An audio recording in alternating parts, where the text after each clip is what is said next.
ለተሻለው ኪዳን እንደ ጥገኛ ሳይሆን የሚያመጣን እንደ ባለሙሉ መብት ነው የሚያመጣን። አሁን የኛ ተቆጥሮ ሳይሆን ኢየሱስ ዋስ ሆኖ ነው። እግዚአብሔር እኔን በቤቱ የሚያኖረኝ ልጁም ብሎ ነው። ኃጢአት የማይሰራ ሰው አይደለም አይደል ያመጣው እግዚአብሔር።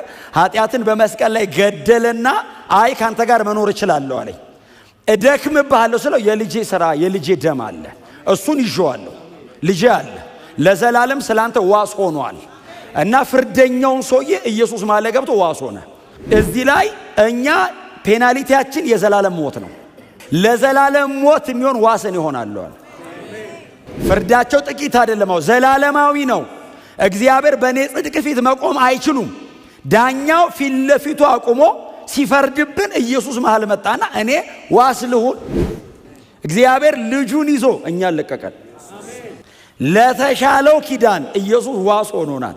በእግዚአብሔር ቤት ሳትሳቀቁ ኑሩ። ዋሳችን ኢየሱስ ነው። ማነው ዋስ? ኢየሱስ።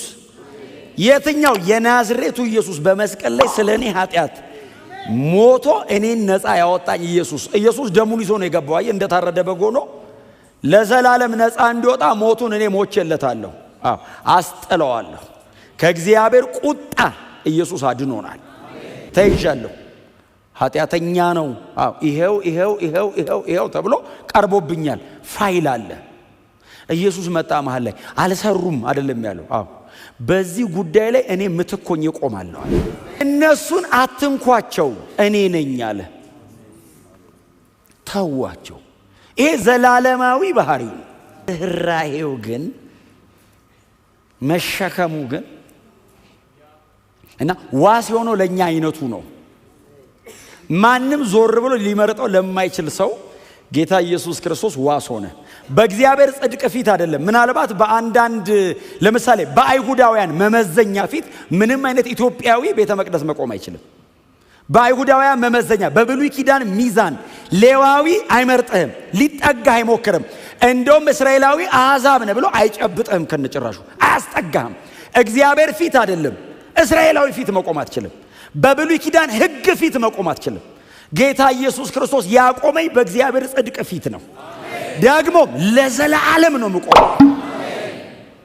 ይሄ መብት ዘላለማዊ ነው። ለተሻለ ኪዳን እኔ በእግዚአብሔር ቤት ውስጥ በፍጹም ነፃነት ባለሙሉ መብቶኝ እንድኖር ጌታ ኢየሱስ ክርስቶስ ተያዥ ሆኖኛል። ጌታ ኢየሱስ ክርስቶስ ዋስ ሆኖኝ በእግዚአብሔር ቤት በፍጹም ነፃነት ለጽድቅ በሚሆን አርነት በመላለስ አሁን እኔ ጻድቅ ያለው ቤት እየታበይኩ ነው እንዴ? ኢየሱስ ባደረገው ነገር እኮ እየተማመንኩ ነው። አልጸደኩም ብል እንደውም ደሙን ማክፋፋት ነው፣ ብቃቱን ዝቅ ማድረግ ነው። ይሄ እንደሚባለው አይደለም እያልኳቸው ያለሁት። በእግዚአብሔር ጽድቅ ፊት ለዘላለም የመኖር መብት አለኝ። ስለኔ ታግዬ ጾሜ ጸልዬ አይደለም፣ ኢየሱስ ነው ያደረገው። ይሄንን ስለ አብ ደስ ይለዋል፣ ልጄ አው ችሏል። አዲስ ኪዳን መጣ ከላይ ያረገን። እስቲ አሜን በሉ። ይኸውላችሁ ስለ ትግል አታስቡ፣ ኢየሱስ ስለሰራው ስራ አስቡ። እውነቴን ነው የምላችሁ። ይሄንን ዕውቅና እየሰጠን መኖር መልመድ አለብን። ማመስገን ካለብን ለዚህ ነው ማመስገን ያለብን።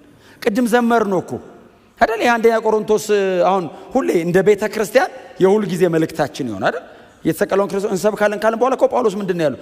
እርሱ አይደል ያለው ጥበባችን አይደል? ቅድስናችን ነው፣ ጥበባችን ነው፣ ቀጥሎ ምናችን ነው?